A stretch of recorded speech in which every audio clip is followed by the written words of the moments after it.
अंधेरी रातें जहाँ अंधेरा ही एकमात्र सच्चाई है। क्या आपको कभी ऐसा महसूस हुआ है कि कोई आपकी परछाई में छिपा आपको देख रहा है? क्या आपने रात के सन्नाटे में किसी अनजानी हाथ को सुना है? तो स्वागत है आपका अंधेरी रातें में। हर कहानी डर के नए आयाम खोलती है, जहाँ प्रेतात्माएं, शापित स्थान और अनसुलझे रहस्य आपका इंतजार कर रहे हैं। तो अगर आप अंधेरे से डरते हैं तो सावधान रहें, क्योंकि यहाँ हर रात एक नई दहशत लेके आती है। तो अगर आप भी इस डरावनी दुनिया का हिस्सा बनना चाहते हैं तो हमारे चैनल को सब्सक्राइब करें और बेल आइकन दबाएं, ताकि कोई भी भूतिया कहानी आपसे छूट ना जाए।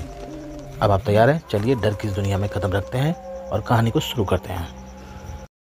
मुंबई का छत्रपति शिवाजी टर्मिनस स्टेशन, रात के ठीक 11:45 ट्रेन नंबर 1309L, जो लोकल टाइम टेबल में अवसरिक स्पेशल के नाम से दर्ज थी, प्लेटफॉर्म 7 नंबर 9 पर लग चुकी थी।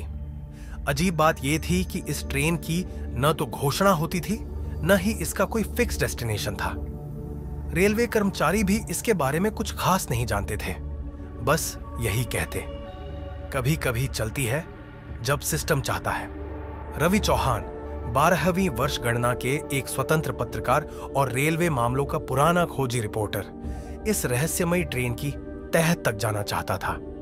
उसे पिछले कुछ महीनों में कुछ ऐसे केस मिले थे जहां लोग इस ट्रेन में सवार हुए और फिर कभी लौटे नहीं।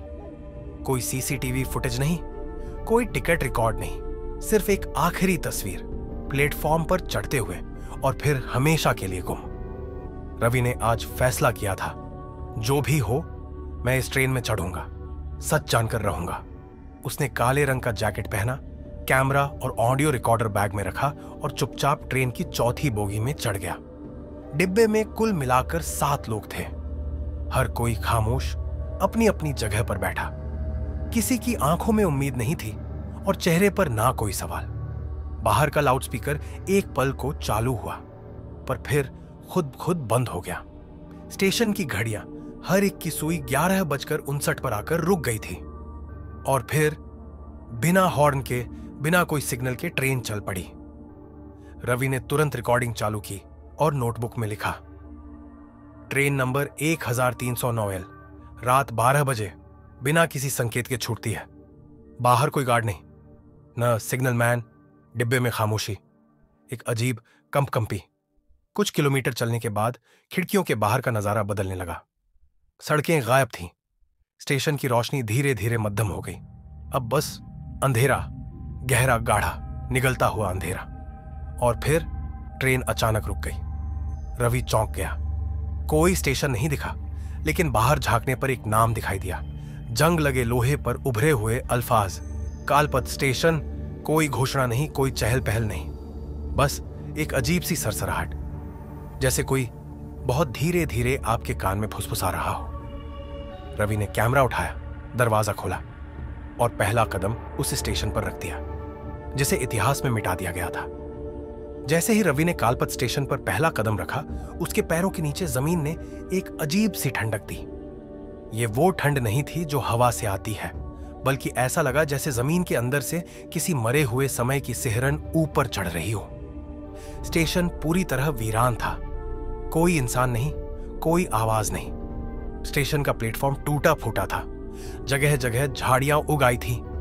लाइट पोल झुके हुए थे, लेकिन उनमें से एक भी बल्ब नहीं टूटा था। सब ठीक थे, फिर भी जल नहीं रहे थे। रवि ने नोटबुक निकाली और लिखा, यहां की हवा में कुछ पुराना है, कुछ ऐसा जो मर चुका है पर खत्म नहीं हुआ। उसे सामने एक टिकट खिड़की दिखी। शटर आधा खुला था। जैसे ही वो वहां पहुंचा, अचानक खिड़की अपने आप पूरी खुल गई। भीतर एक पुराना टिकट चेकर बैठा था। सफेद बाल, नीला यूनिफॉर्म, मगर चेहरा पूरी तरह धुंधलाया हुआ, जैसे किसी पुराने फोटो का फटा हुआ हिस्सा। रवि चौहान, वो टिकट चेकर बुदबुदाया। रवि की रीढ़ में ठंड सी दौड़ गई। आप मेरा नाम कैसे जानते हैं? टिकट चेकर ने उसकी ओर एक पन्ना बढ़ाया, एक पुराना अखबार जिसका सिर्फ एक हिस्सा बचा था। उस पर लिखा था, पत्रकार रवि चौहान 13 अक्टूबर 1987 को लापता, स्थान कालपत स्टेशन। रवि का सिर चकरा गया। यह कैसे हो सकता है? मैं तो 2025 में हूं। टिकट चेकर की आवाज फुसफुसाते हुए बोली, यह स्टेशन समय की रेखा पर नहीं, समय के बाहर है। यहां जो आता है उसका समय यही फंस जाता है। अचानक प्लेटफॉर्म पर हलचल हुई। वो 7 यात्री जो ट्रेन में थे अब स्टेशन पर उतरकर एक कतार में खड़े थे। सबकी आंखें खाली थीं, जैसे उनकी आत्मा खींच ली गई हो। उन्होंने रवि की तरफ देखा और एक साथ बोला, अब तुम 8वां बनोगे। रवि पीछे मुड़ा भागने के लिए, पर ट्रेन गायब थी। पूरा स्टेशन अब गहरे कोहरे में घिर गया था। उसे अपना दम घुटता महसूस होने लगा। तभी टिकट चेकर बोला, अगर तुम यहां से बाहर निकलना चाहते हो तो स्टेशन के तीसरे टनल में जाओ। वहां तुम्हें जवाब भी मिलेगा और रास्ता भी, लेकिन याद रखना वहां वो है जिसने हमें रोका है। वो कौन? टिकट चेकर की आंखें लाल हो गईं। स्टेशन का रखवाला, जो जिंदा नहीं लेकिन भूखा है हर नए मुसाफिर के लिए।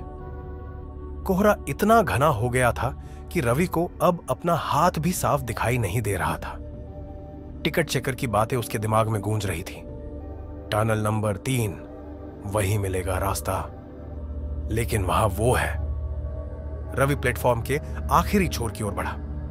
वहां 3 टनलें थीं, पुरानी, गहरी और एक जैसी। पहली टनल के पास एक टूटा हुआ बोर्ड था जिस पर फेडेड लाल रंग से लिखा था, प्रवेश निषेध। दूसरी टनल के आगे लोहे की जाली थी, मगर अंदर से टूटी हुई। और तीसरी टनल, वहां कोई संकेत नहीं था। बस एक अजीब सी स्याह छाया टनल के द्वार पर मंडरा रही थी, जैसे वो खुद टनल का हिस्सा हो।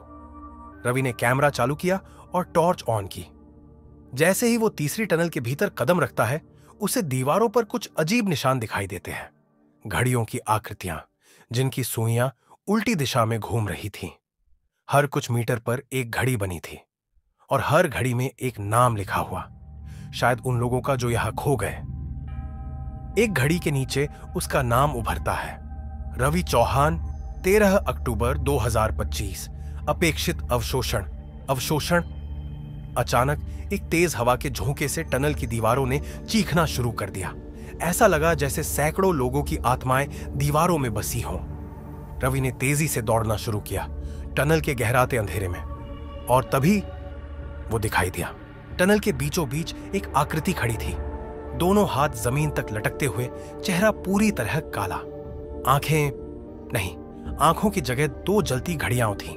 उसके चारों ओर वक्त का झटका महसूस होता था, घड़ियों की टिक टिक पीछे की ओर। वो कुछ नहीं बोलता, बस धीरे धीरे रवि की ओर बढ़ता है। हर कदम पर दीवार की घड़ियां एक एक करके फूटने लगती हैं। रवि ने डरते हुए पूछा, तू कौन है? आकृति की फुसफुसाती आवाज आई, मैं हूं वक्त का रक्षक, जो समय से भागे लोगों को निगलता है। तू मुझे क्यों? क्योंकि तुमने उस ट्रेन में चढ़कर मेरी रेखा पार की है। अब तुम या तो अपने समय को बलिदान दो या हमेशा यहीं रहो। अचानक उसकी छाया लंबी होकर रवि को निगलने बढ़ी। रवि ने एक आखिरी कोशिश की। टिकट चेकर द्वारा दी गई एक पुरानी पॉकेट वॉच को हवा में घुमाया। घड़ी से एक सफेद रोशनी निकली और वो आकृति चीखने लगी। टनल हिलने लगी, समय का साया कांप उठा, और तभी सब कुछ अंधेरा हो गया। अंधेरा, बिल्कुल गहरा, घना और भारी।